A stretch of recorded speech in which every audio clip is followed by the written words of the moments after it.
Amém? Respira fundo. Inspira, conta até 3, solta o ar. Eu lembro como se fosse ontem, eu indo para a minha primeira entrevista de estágio. Como que eu estava nervoso. Eu lembro que eu dormi muito mal, tive insônia, não consegui dormir. Naquela manhã eu tinha uma aula na faculdade, eu não faço ideia do que o professor deu nessa aula. Eu só estava pensando na entrevista do meu estágio, meu primeiro estágio, minha primeira entrevista. Cara, como eu fiquei nervoso. Mas deu tudo certo, graças a Deus. Isso passou, as coisas aconteceram, de lá para cá Deus continua sendo maravilhoso. Quantas vezes eu fiquei nervoso ao longo da minha vida, ao longo de coisas e circunstâncias que foram acontecendo comigo no meu dia a dia, na minha caminhada. Você já deve ter passado por isso alguma vez. Coração acelerado, insônia, transpiração excessiva, medo, dor no pescoço, dor nos ombros, boca seca, ansiedade. Alguns sintomas que são característicos disso aqui. É óbvio que existe aquela ansiedade legal, aquela ansiedade que é um desejo muito grande, que a gente tem de que alguma coisa aconteça logo, mas tem uma ansiedade que é uma preocupação. É uma ansiedade no sentido de que, cara, eu estou muito preocupado com o que ainda vai acontecer. Eu nem sei se vai acontecer ou não, mas aquilo ali toma conta do meu coração. E aí hoje eu quero falar sobre esse tipo de ansiedade aqui. Eu sei que muita gente aqui às vezes se sente sufocada quando alguma coisa importante está para acontecer. Às vezes uma prova, um evento importante, uma entrevista no emprego, até mesmo aquela mensagem que vem assim, precisamos conversar. Meu Deus, o que vem por aí? O que será que vai acontecer? Parece que uma onda enorme está vindo na nossa direção e eu estou parado e eu não consigo sair daquele lugar.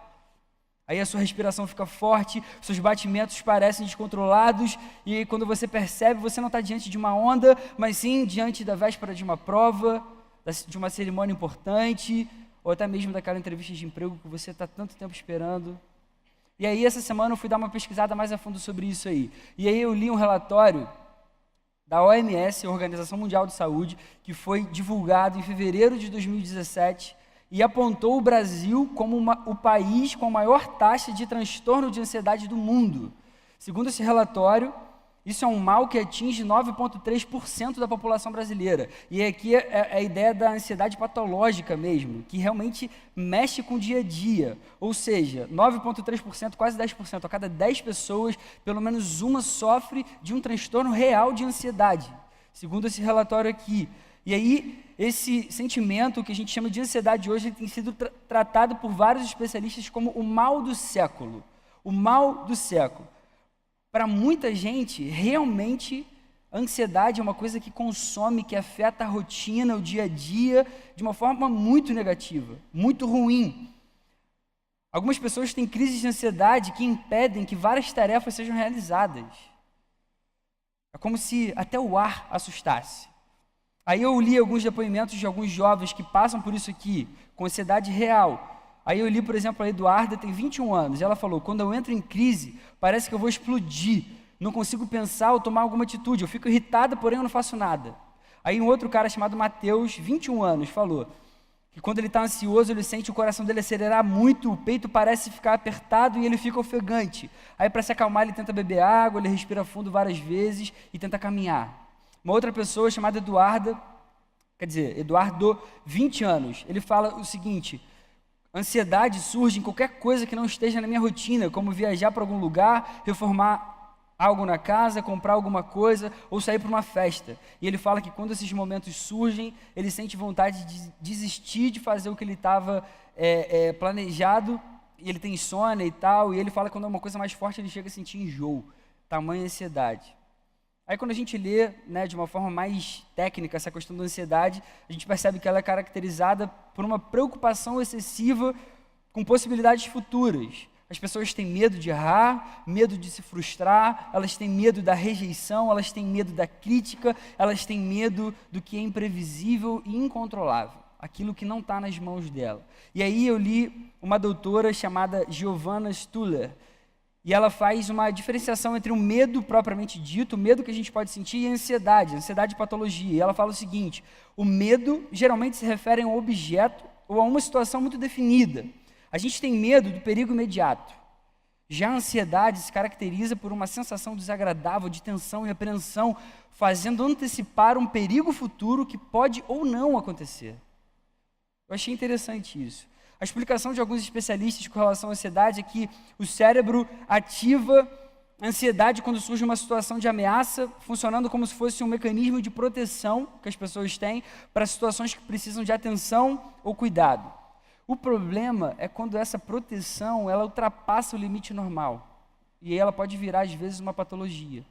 E aí, falando especificamente de ansiedade entre os jovens, é óbvio que é bastante comum, porque é um período de transição para a vida adulta. É durante essa fase, essa nossa fase, eu acho que a maioria daqui, da galera que está aqui, os jovens experimentam várias situações e realidades, por exemplo, a escolha de uma profissão, o curso numa faculdade, o primeiro emprego, a pessoa com quem ele ou ela quer casar, entre várias outras coisas. As novas responsabilidades com a vida profissional, pessoal, social, geram essa insegurança e causam ansiedade. Esse é um assunto. Somado a tudo isso, a gente vive no que muitas pessoas chamam de a era da internet. É um segundo assunto. Aí eu fui ler um pesquisador chamado Jean Twenge, que escreveu um livro que se chama, presta atenção no título do livro, A Geração da Internet, porque os jovens hiperconectados de hoje estão crescendo menos rebeldes, mais tolerantes, menos felizes e totalmente despreparados para a idade adulta e o que isso significa para o resto de nós. Primeiro que me chamou a atenção foi um título tão grande, que eu nunca vi isso na vida. Mas é legal que ele relaciona os efeitos da internet com a ansiedade. E ele fala, de uma forma um pouco mais profunda, dos efeitos psicológicos que realmente os membros dessa geração hoje em dia têm tido. E ele fala, cara, pensa só nessa geração da internet, que é descrita como a geração Z. Esses jovens nasceram mais ou menos entre 1995 e 2005. Se você olhar com cuidado, as tecnologias da internet existem desde que esses jovens nasceram. Acho que a maioria das pessoas que estão aqui, de repente, podem falar isso aqui. Esses jovens cresceram cercados por essas coisas. Todos eles têm celulares e, na sua maioria, eles são completamente dependentes desses celulares. Eles usam as mídias sociais toda hora. Facebook, Instagram, Snapchat e várias outras. É verdade que esses jovens sabem procurar várias informações, descobrir fatos sobre tópicos de todo tipo e organizar as suas vidas de maneiras que os jovens de épocas anteriores nunca puderam. Mas a conclusão é que esse acesso constante à internet desempenha um papel muito importante nessa crise moderna de saúde mental, que tem a ver com os transtornos da ansiedade. E aí esse autor ele cita duas consequências que são inevitáveis nessa era da internet. A primeira delas é que esses jovens, eles não possuem uma boa comunicação social. E ele fala que pelo fato de você ter um acesso muito fácil a essas redes e você pode se relacionar de forma anônima, esses jovens acabam sendo muito antissociais, porque eles sabem escrever muito, eles sabem chegar ali e pensar alguma coisa, mas o contato do dia a dia acaba sendo muito ruim. Esses jovens ficam sendo antissociais e a segunda consequência inevitável é que esses jovens ficam realmente dependentes do celular, dependente no sentido de dependência mesmo, como se fosse um vício. Aí essa dependência, ela afeta o sono, ela afeta as interações sociais e todos os outros aspectos fundamentais do nosso cotidiano. E aí uma pesquisa recente, divulgada pela CNN, constatou que 50% dos adolescentes de hoje são viciados no sentido de ter um vício no uso dos seus celulares. Essa é a nossa geração. Tudo hoje é tecnologia. E nunca a gente foi tão ansioso na nossa vida. Hoje as coisas precisam ser rápidas. A gente vê uma ênfase muito grande dada para a velocidade das inovações. Toda hora a gente vê as superações das tecnologias, toda hora a gente vê produtos novos sendo lançados, toda hora a gente vê os resultados sendo superados e cada vez maiores e melhores. Hoje a internet não pode durar 3 segundos, porque senão isso é um atraso que é impossível de esperar. A resolução da câmera tem que ser a melhor possível. Um vídeo no YouTube não pode ter mais do que alguns minutos, porque senão eu nem vou abrir, nem vou ver. A gente tem que ser cada vez mais rápido, mais inteligente, a gente tem que ser cada vez melhor, a gente tem que ser cada vez mais elogiado, a gente tem que ser cada vez mais sagaz, senão a gente é engolido. E aí mais e mais a gente vê jovens ficando ansiosos por tudo, sem saberem para onde ir, sem saberem o que fazer, sem saberem que decisões tomar. Jovens que ficam paralisados, não sabem o que fazer, não sabem que passo dar. Aí eu queria convidar você a abrir a Bíblia, lá na carta aos Filipenses, capítulo 4. Eu queria ler os versos 6 e 7. Filipenses 4, versos 6 e 7. O apóstolo Paulo escreve aos Filipenses.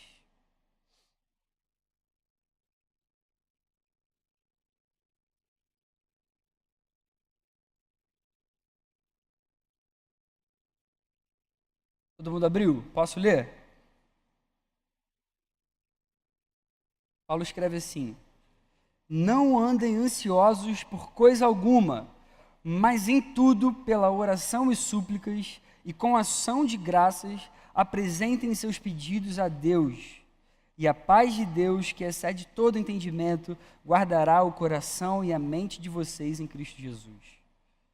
Não andem ansiosos por coisa alguma, mas em tudo, pela oração e súplicas, e com ação de graças, apresentem seus pedidos a Deus, e a paz de Deus, que excede todo entendimento, guardará o coração e a mente de vocês em Cristo Jesus. Diante de todo esse panorama apresentado antes aqui, a gente lê uma coisa dessas hoje parece algo revolucionário. Afinal de contas, a ansiedade se tornou uma doença. Como que você pode falar mal disso? Existem especialistas que tratam disso hoje. Como que eu não vou andar ansioso? Eu posso ser curado. Os seres humanos evoluíram, eles estudaram, eles sabem um pouco mais sobre isso. Como que alguém chega e fala assim, não anda ansioso não. Busca a tua cura em Deus. Busca a resposta para os seus problemas em Deus. O contexto dessa carta aqui, Filipenses, é o seguinte: Paulo tinha o objetivo de confirmar os cristãos em Filipos na fé. Ele queria dar ânimo para aqueles cristãos ali, para andarem de acordo com o Evangelho de Cristo. E aí Paulo está no final da carta aos Filipenses, dando algumas instruções, como ele fazia em todas as cartas que ele escrevia. E aí ele dá algumas instruções finais aos Filipenses. Um pouco antes do trecho que a gente leu aqui, ele instrui primeiro os filipenses a se alegrarem no Senhor. E ele dá uma ênfase muito grande. Cara, se alegrem no Senhor. Ele enfatiza essa ideia da alegria. E aí depois ele instrui a que os filipenses realmente continuassem sendo amáveis, de forma que a amabilidade deles continuasse a ser conhecida por todas as pessoas à volta. E aí Paulo entra nesse assunto da confiança em Deus.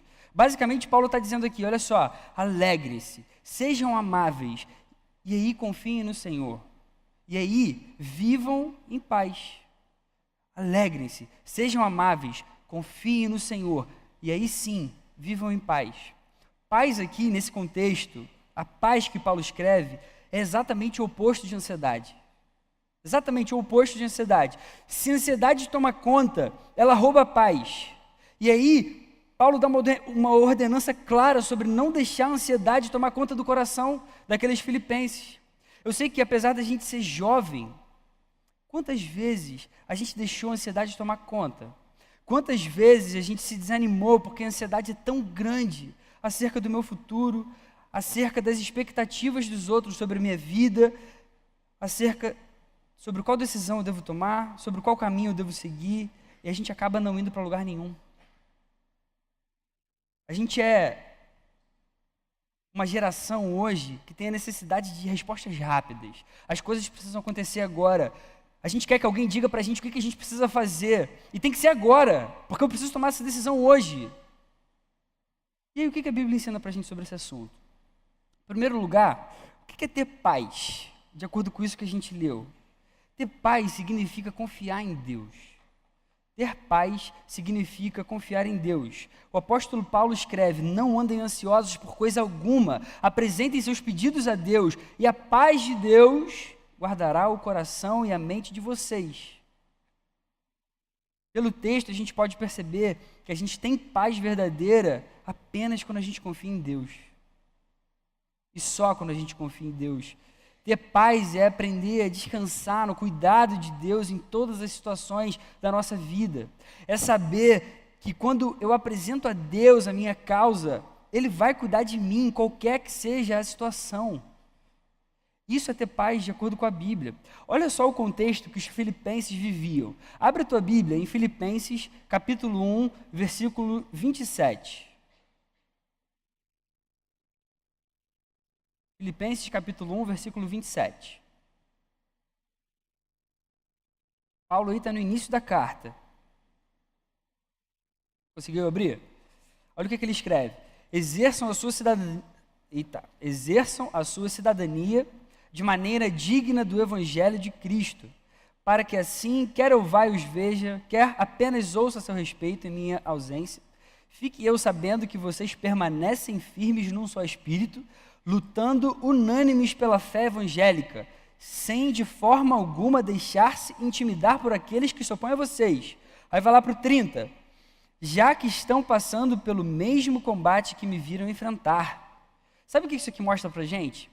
Com relação a essa questão do contexto dos filipenses, os filipenses eles passavam por dificuldades no que diz respeito à perseguição religiosa. Existia um grupo hostil naquele tempo, naquela época, naquela região ali de Filipos, que se opunha fortemente aos cristãos, aos que professavam a fé em Jesus. Além disso, existia um outro grupo de cristãos judeus, que eram chamados de judaizantes, que queriam impor algumas regras que tinham sido abolidas já na nova aliança, como, por exemplo, a circuncisão. Então, eles queriam que aqueles cristãos gentios também se circuncidassem.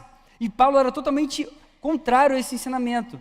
Esse pano de fundo, ele ajuda a mostrar para a gente que o cenário que aqueles cristãos de Filipos viviam podia gerar uma intensa ansiedade nos corações deles. Ansiedade no sentido de ter medo. Cara, o que pode acontecer comigo? Amanhã alguém pode entrar aqui e querer me matar, tirar a minha vida. E qual é o remédio que o pastorzão Paulo ensina para eles aqui? Apresentem seus pedidos a Deus, e a paz de Deus vai guardar a mente e o coração de vocês em Cristo Jesus. Já pensou se existissem alguns especialistas em psicologia nessa época? Eles iam ficar revoltados, muito provavelmente. Como assim? Pô, vamos cuidar dele aqui, existem essas teorias psicológicas, etc e tal. Olha só, apresentem seus pedidos a Deus, e a paz de Deus vai guardar a mente e o coração de vocês em Cristo Jesus. O conceito bíblico de ter paz é acreditar que a gente está em Deus, e Deus governa todas as coisas, inclusive as coisas que dizem respeito à nossa vida, à sua vida, ao seu coração, ao seu cotidiano, às coisas pelas quais você passa no seu dia a dia. E a gente só tem essa paz quando todas as nossas expectativas, quando todas as nossas esperanças, quando todos os nossos conhecimentos, quando todas as nossas escolhas estão depositadas diante do nosso Deus. Aqui, o pensamento precisa ser o mesmo de Romanos 8, 28. Sabemos que Deus age em todas as coisas para o bem daqueles que o amam, dos que foram chamados de acordo com o seu propósito. A primeira coisa que a gente precisa ter na nossa mente, essa noite aqui, é que ter paz significa confiar totalmente em Deus. É ter certeza de que tudo depende do aval de Deus para acontecer. É ter certeza de que Deus sabe sempre o que é melhor para a nossa vida. É ter certeza de que quando a gente está em Deus, Ele está de olho, Ele está cuidando, Ele está do nosso lado. Se a gente tem vivido tão ansioso hoje em dia, pode ser que Deus não esteja ocupando o lugar de honra dEle no nosso coração. Talvez a gente não esteja descansando realmente nele, sabe? Descansando em Deus diante de tudo que tem acontecido. A gente precisa refletir com calma sobre essas coisas. A gente precisa olhar para a nossa vida, para o nosso coração e avaliar um pouco a nossa vida, como que ela está. Aí eu falo, por exemplo, de experiências pessoais minhas. Quantas vezes eu me desesperei, eu pensei no meu futuro, eu fiquei com medo. E às vezes que eu parei tudo e eu fui buscar Deus e eu me derramei diante dEle, eu coloquei os meus medos, as minhas ansiedades, as minhas preocupações diante dEle, a paz dEle me inundou. E aquele problema que parecia desse tamanho, ele ficou tão pequeno, tão pequeno. Quanto tempo efetivamente a gente tem tido com Deus? Quanto tempo efetivamente, sabe, no seu dia a dia, você tem se colocado diante de Deus, você tem derramado o seu coração diante da presença dEle? O que tem acontecido que a gente não tem conseguido entregar alguma área da nossa vida ao domínio do nosso Deus? A gente não vai encontrar paz quando a gente alcançar o nosso maior sonho. A gente não vai alcançar paz quando a gente estiver num lugar de destaque, nem quando a gente conseguir muito dinheiro, nem quando a violência do nosso estado diminuir. A gente só vai ter paz, só, quando a gente estiver em Cristo e a gente aprender que a gente pode e deve confiar estritamente nos planos de Deus. Isso é tão profundo que, quando o medo e a desconfiança tomam conta, isso se torna pecado, isso se torna tolice. Se a gente chama Deus de Pai, e se a gente confia que Ele é um Deus tão poderoso assim. E aí eu faço uma pergunta. Você tem estado ansioso ultimamente por alguma coisa com relação ao seu futuro? Alguma coisa que você tem esperado? Alguma coisa que você quer que aconteça? Você tem se preocupado com o seu futuro? O que vai acontecer com a tua vida amanhã? Ou daqui a alguns meses, ou daqui a alguns anos?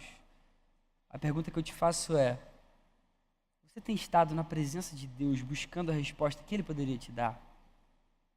Cara, de verdade, a gente tem confiado que Deus é o dono de todas as coisas, inclusive do nosso futuro. O tamanho e a profundidade das nossas ansiedades tem uma relação diretamente inversa ao quanto a gente apresenta os nossos pedidos a Deus. Se ligou nisso?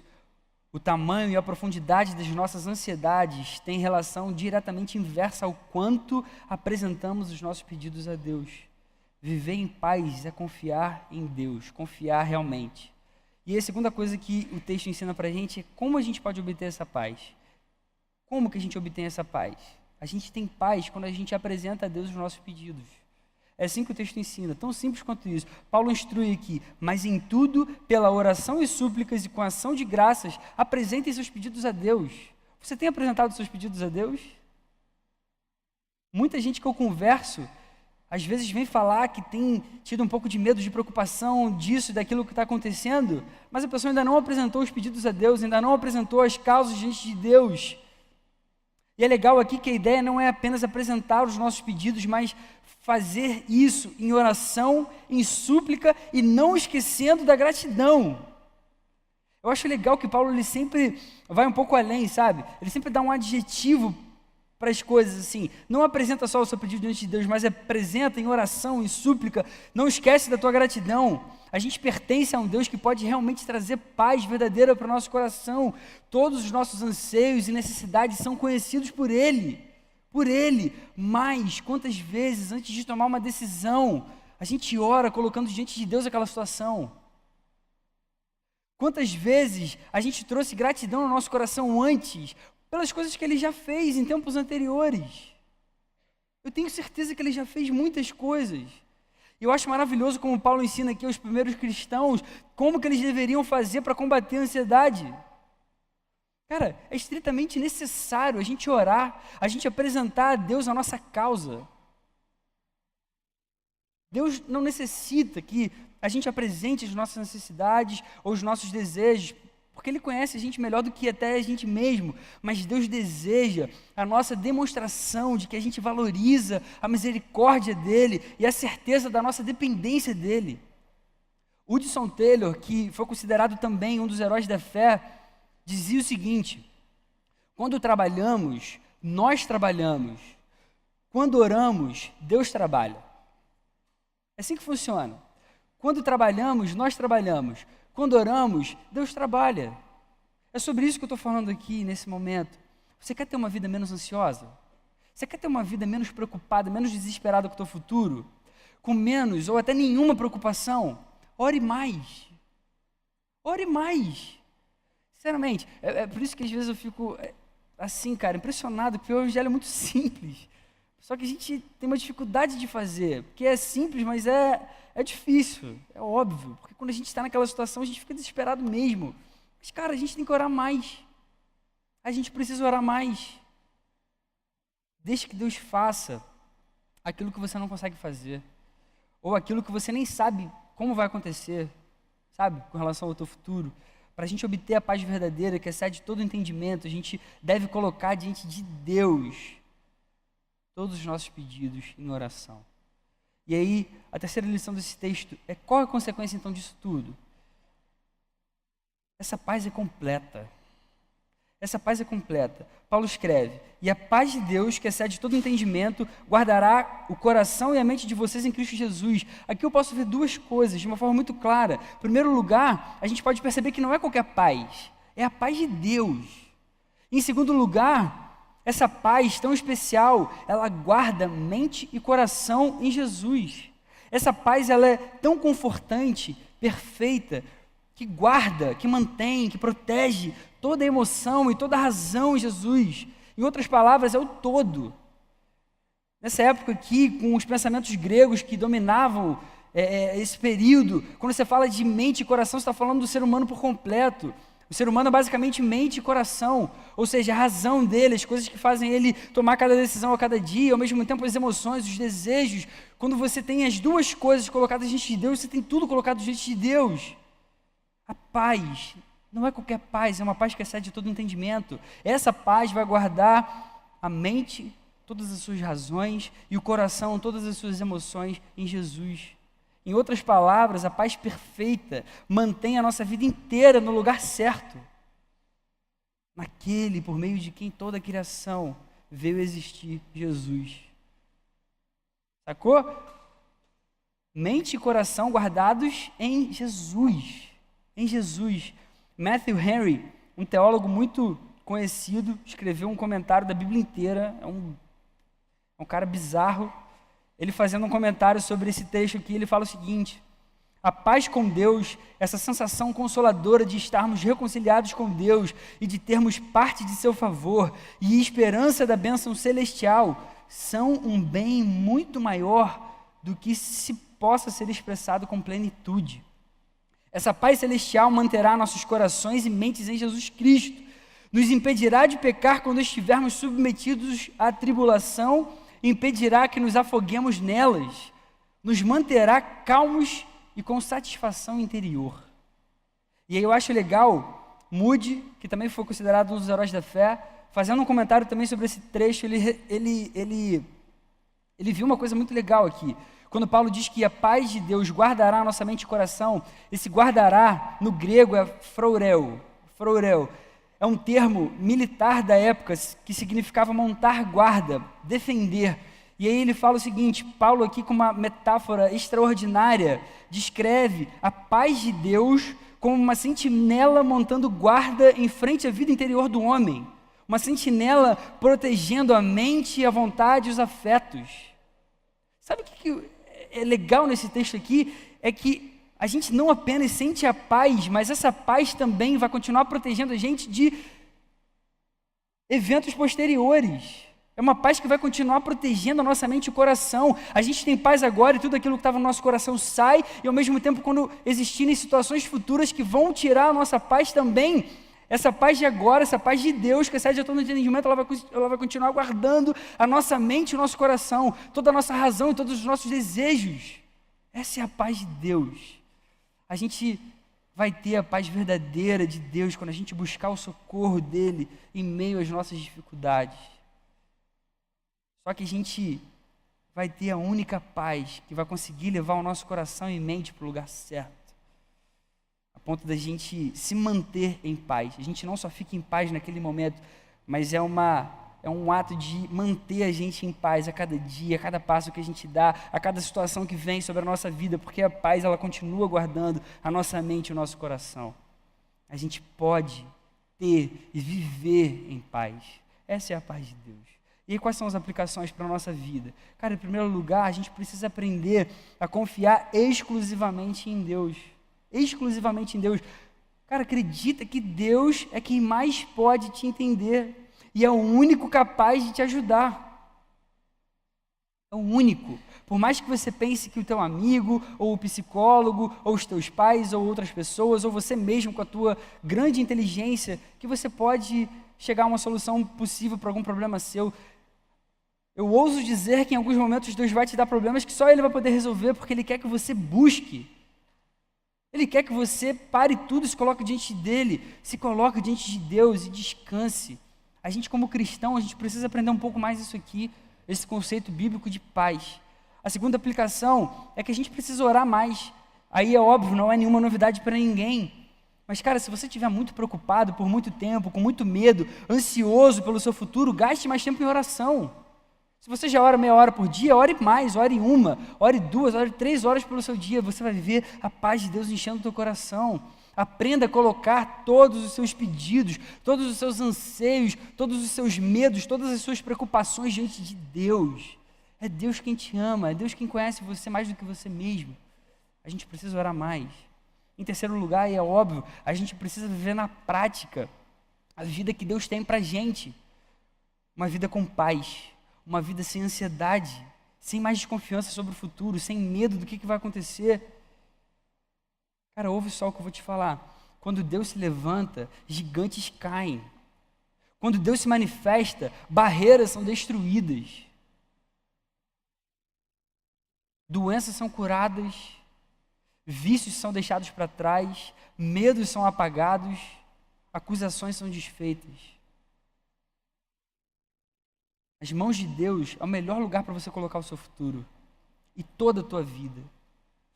Todos os teus anseios e preocupações, todos os teus desejos e sonhos, todas as tuas razões, até as coisas que você acha que são certas ou erradas. A gente precisa viver dessa forma. Eu e você, a gente pode viver a paz verdadeira, que excede a todo entendimento. Essa é a paz de Deus.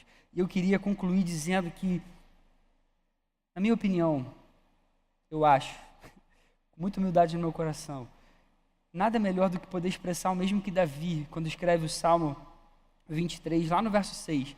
O último verso desse Salmo, ele fala: sei que a bondade e a fidelidade me acompanharão todos os dias da minha vida, e voltarei à casa do Senhor enquanto eu viver. Sei que a bondade e a fidelidade me acompanharão todos os dias da minha vida, e voltarei à casa do Senhor enquanto eu viver. Essa aqui é a certeza daqueles que vivem a paz de Deus. Essa aqui é a certeza do cuidado amoroso de Deus a cada dia. É a certeza de ter a bondade e a fidelidade de um Deus que é poderoso e que não mente. E esse Deus cerca a nossa vida e cerca até o fim. Até o fim. Amém? Você pode fechar o seu olho, vamos fazer uma oração? Senhor, muito obrigado porque você é, Senhor. Obrigado pela Tua palavra revelada, Senhor. Obrigado porque a Tua palavra traz respostas até para problemas que a sociedade acha que são modernos. Senhor, obrigado porque desde antes de tudo existir, você já se importava com a nossa vida, você já sabia que a gente teria medos, a gente teria ansiedades, a gente teria preocupações ao longo da nossa vida. Como é bom a gente poder descansar em você, Senhor. Como é bom a gente poder achar conforto verdadeiro na Tua palavra, no Teu poder, Senhor. Ajuda a gente a aplicar isso na nossa vida, Pai. Por favor, Senhor. Não deixe a gente só ouvir essas coisas, achar essas coisas legais e bacanas para a nossa vida. E amanhã, quando uma situação adversa vier, a gente se esquece de tudo e quer começar a resolver com nossas próprias mãos, com nosso próprio esforço. Senhor, não deixe a gente esquecer que a gente tem um Deus que ama a nossa vida e que está do nosso lado para sempre. Ajuda a gente a encontrar em você todas as respostas para a nossa vida. Ajuda a gente a encontrar em você a verdadeira paz, a paz que excede a todo entendimento, a paz que vai guardar a nossa mente e o nosso coração enquanto a gente existir, enquanto a gente respirar nesse mundo tão mal, Senhor.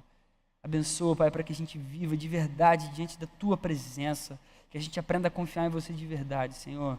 Eu oro isso com muito temor, Pai, porque muitas vezes eu tive ansiedade no meu coração, muitas vezes eu não busquei em Você a solução para a minha vida, Pai.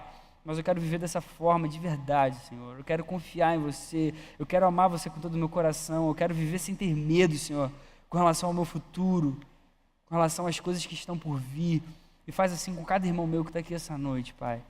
Não deixa que a gente seja dependente, Senhor, das coisas que a gente pode tocar nessa vida. Não deixa que a gente seja viciado nas tecnologias e a gente esqueça de Você. Pelo contrário, Pai, que a gente faça de Você a coisa mais importante, mais preciosa e mais linda e perfeita.